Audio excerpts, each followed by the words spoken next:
2 நாளாகமும் 20ஆம் அதிகாரம் 22வது வசனம்.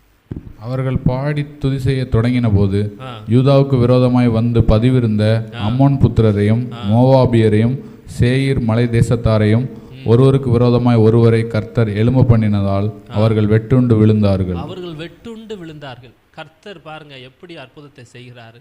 அவங்க ஜெபம் பண்ணுறாங்க, அவங்க ஆண்டவருடைய கிருபையை நோக்கி இரக்கத்தை நோக்கி கூப்பிட்றாங்க. ஆண்டவரே இரக்கமுள்ள தகப்பனே எனக்கு மன இறங்குங்கப்பா, நிச்சயம் என் வாழ்க்கையில் பெரிய காரியத்தை உமரால் செய்ய முடியும் அப்படின்னு அவங்க யாரையும் அவன் தேடி அவங்க போகலை.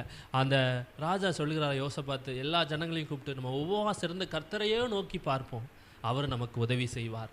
அவர் நம்ம உண்மையாக நடந்திருக்கோம், அவருக்கு பிரியமுள்ள பிள்ளையாக நம்ம ஜீவித்திருக்கிறோம், அவர் நமக்கு நிச்சயம் உதவி செய்வார் என்று அவங்க ஜனங்களை அவர் கத்தி கொடுத்து வில்லை கொடுத்து நீங்கள் போய் சண்டைக்கு போங்கன்னு போய் சொல்லலை.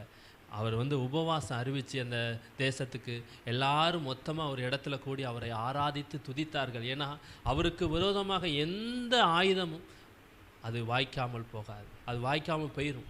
அது ஆண்டவர் சொல்லுகிறார், உனக்கு விரோதமாக ஒரு வழியாக 7 வழியாக ஓடி போவார்கள், நீ உருவாக்கப்படும் எந்த ஆயுதமும் வாய்க்காமல் போயிடும், நான் சொல்கிறேன் என்று ஆண்டவர் சொல்கிறார். நம்ம வாழ்க்கையில் மனுஷங்க நமக்கு ஏதோ ஒரு ஆயுதத்தை உருவாக்கி கொண்டு இருப்பாங்க, நம்மளை விழத்தலையெல்லாம் நம்ம கால் சறுக்கணும் என்று. ஆனால் ஆண்டவர் சொல்கிறார், உனக்கு விரோதமாக எந்த ஆயுதமும் உருவாக்கினாலும் மனுஷங்க உன்னை குழி தோண்டி உன்னை விழ வைக்கணும் என்று நினைத்தாலும் அது எல்லாம் வாய்க்காமல் போகும். ஏன்னா நான் உன் அருகில் இருக்கிறேன், உனக்கு சமீபமாக இருக்கிறேன்.